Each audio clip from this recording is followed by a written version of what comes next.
মেঘ বলল। কবি শুভ দাশগুপ্ত।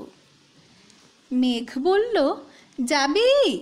অনেক দূরের গেরুয়া নদী, অনেক দূরের একলা পাহাড়, অনেক দূরের গহন সেবন, গেলেই দেখতে পাবি। যাবি? জানলা দিয়ে মুখ ঝুঁকিয়ে বলল সে মেঘ, যাবি? আমার সঙ্গে যাবি? দিন ফুরিয়ে রাত ঘনাবে, রাত্রি গিয়ে সকাল হবে, নীল আকাশে উড়বে পাখি, গেলেই দেখতে পাবি। যাবি? শ্রাবণ মাসের একলা দুপুর, মেঘ বলল, যাবি? আমার সঙ্গে যাবি? কেমন করে যাব রে মেঘ, কেমন করে যাব? নিয়ম বাঁধা জীবন আমার, নিয়ম ঘেরা এধার ওধার, কেমন করে নিয়ম ভেঙে এ জীবন হারাবো? কেমন করে যাব রে মেঘ, কেমন করে যাব?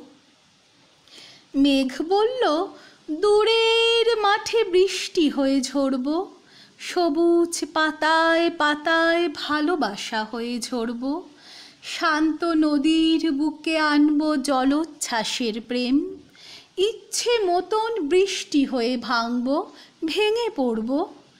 এই মেয়ে, তুই যাবি? আমার সঙ্গে যাবি?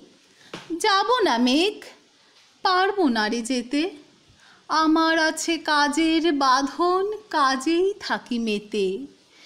কেবল যখন ঘুমিয়ে পড়ি তখন আমি যাই, সীমার বাঁধন ডিঙিয়ে দৌড়ে এক ছুটে পালাই, তখন আমি যাই। স্বপ্নে আমার গেরুয়া নদী, স্বপ্নে আমার সুনীল আকাশ, স্বপ্নে আমার দূরের পাহাড়, সব কিছুকে পাই। জাগরণের এই যে আমি কৃতদাসের মতন, জাগরণের এই যে আমি এবং আমার জীবন, কাজ অকাজের সুতোয় বোনা মুখোশ ঘেরা জীবন।